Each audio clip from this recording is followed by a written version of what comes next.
Hello বন্ধুরা, কি অবস্থা সবার? কেমন আছেন সবাই? আজকে বানালাম আমরা ঘরোয়া পদ্ধতিতে আমসত্ত্ব। ভিডিওটি স্কিপ না করে দেখতে থাকুন, সাথেই থাকুন। আমসত্ত্ব বানানোর জন্য আমরা নিয়ে নিছিলাম আমের ভিতরে আঠি হয়ে যাওয়া কিছু আম। বন্ধুরা, আমগুলো ছিল অনেকটাই পরিপুষ্ট এবং আঠিগুলো ছিল অনেকটা শক্তপোক্ত। তো বন্ধুরা, আপনারা যদি আমসত্ত্ব বানানোর ট্রাই করেন তাহলে অবশ্যই আমগুলো পরিপুষ্ট এবং আঠিগুলো শক্তপোক্ত দেখেই সিলেক্ট করবেন। এগুলোকে আমরা মিডিয়াম সাইজে স্লাইস করে কেটে নিয়েছি। তো বন্ধুরা, অবশেষে আমাদের কড়াইতে ছিল গরম জলটা হয়ে গেছে। উপর দিয়ে দেখতে পাচ্ছেন ধোঁয়া উঠতেছে। তো এখন আমাদের যে স্লাইস করা আমগুলো এগুলো দিয়ে দিব কড়াইয়ের ভিতরে দিয়ে দেওয়ার পরে এই আমগুলোকে সুন্দরভাবে সেদ্ধ করতে হবে। যখন আমগুলো একদম সেদ্ধ হয়ে যাবে, গলে যাবে, তখন আমগুলো আমরা নামিয়ে ফেলবো। তো বন্ধুরা, আমি ভিডিও ফুটেজ নিতে পারিনি, আসলে আমি ছিলাম না, একটা কাজে ব্যস্ত ছিলাম। তো বন্ধুরা, আমগুলো যখন সেদ্ধ হয়ে যাবে তখন হচ্ছে গিয়ে খোসা থেকে আমগুলো ছাড়িয়ে ফেলতে হবে।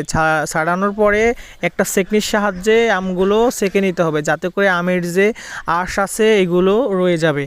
তারপরে যেটা করতে হবে, কড়াইতে আমরা চিনি দিয়ে দিছি, এই চিনিটা আসাতে হবে। আসানোর সাথে সাথে মশলাগুলো বেটে নিচ্ছে আমার ওয়াইফ। এখানে ছিল জিরা এবং মরিচ, শুকনো মরিচ ছিল। আমগুলো তারপরে চিনিটা যখন একটু হালকা লাল লাল হয়ে আসবে, একটু আঠালো হয়ে আসবে, তখন দিয়ে দিতে হবে এর ভিতরে যে আমগুলো আমরা সেকেছি সেই আমগুলো।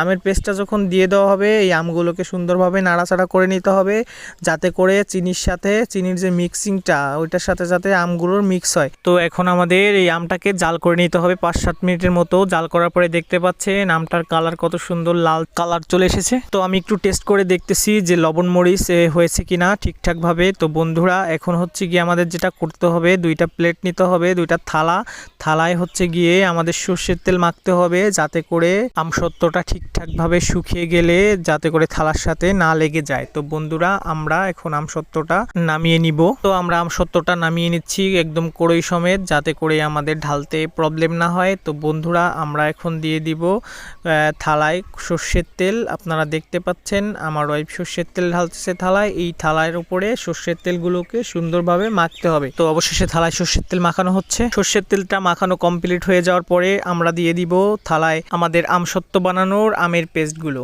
যেই আমগুলো আমরা জাল করে নিয়েছি এতক্ষণ বসে। আমগুলো যখন প্লেটে ঢালা হবে তখন আমাদের প্লেটটাকে ঝাঁকিয়ে নিতে হবে, নাড়িয়ে নিতে হবে, যাতে করে আমগুলো ঠিকঠাকভাবে সমানভাবে থালার চারপাশে ছড়িয়ে যায়। আমি আবারও একটু টেস্ট করতেছিলাম, বুঝতে পারলাম বন্ধুরা আমসত্ত্বটা আসলে জোস হয়েছে।